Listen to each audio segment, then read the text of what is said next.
Kisah kelahiran Nabi Muhammad Shallallahu Alaihi Wasallam. Mekah yang semula hanya ditinggali oleh Hajar dan Nabi Ismail, seiring dengan berjalannya waktu, berubah menjadi sebuah negeri yang besar. Berkat doa Nabi Ibrahim, negeri itu sungguh mendapatkan berkah dari Allah. Masyarakatnya hidup dalam kecukupan dan sejahtera. Beribu-ribu tahun kemudian, Mekah berubah menjadi negeri yang sangat kejam. Kaum Quraisy menganggap harta adalah segalanya.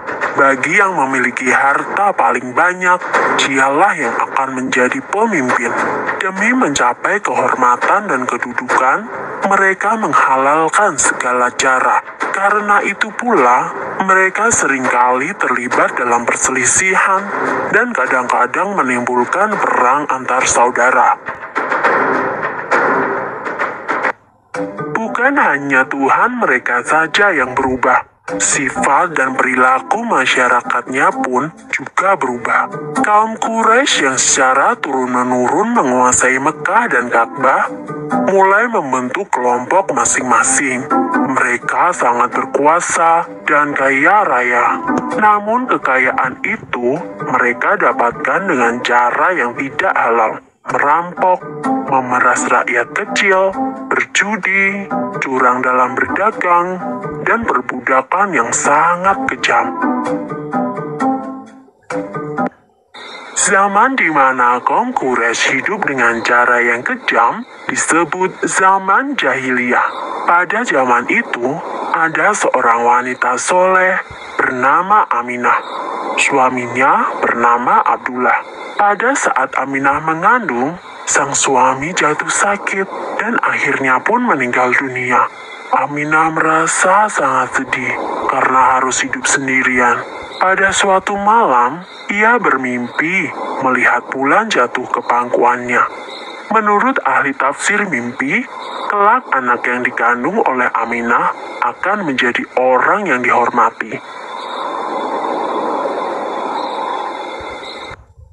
Mekah dan Ka'bah semakin ramai dan berkembang. Orang dari segala penjuru selalu berkunjung ke Mekah untuk beribadah dan juga berdagang. Kemajuan Mekah membuat Abraha, seorang gubernur di Yaman, merasa kesal. Ia telah membuat rumah ibadah yang jauh lebih besar dan lebih megah daripada Ka'bah. Namun, tidak ada satupun orang yang mau beribadah ke Yaman. Abraha lalu memerintahkan agar semua pasukannya bersiap-siap. Mereka akan menyerang Mekah dan menghancurkan Ka'bah.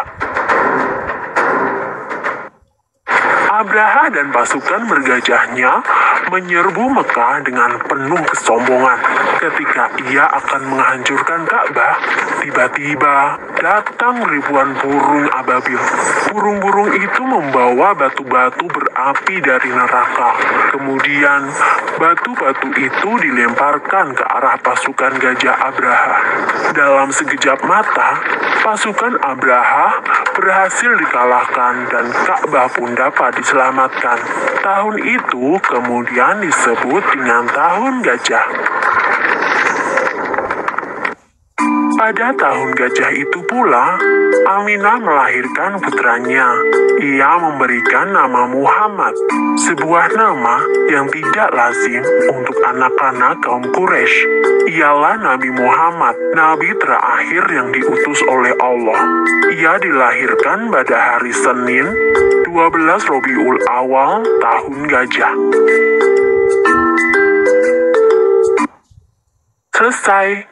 Sumber dalam Al-Quran terdapat dalam surat Al-Fil ayat 1-5 yang artinya, apakah kamu tidak memperhatikan bagaimana Tuhanmu telah bertindak terhadap tentara bergajah? Bukankah Dia telah menjadikan tipu daya mereka untuk menghancurkan Ka'bah itu sia-sia? Dan Dia mengirimkan kepada mereka burung yang berbondong-bondong yang melempari mereka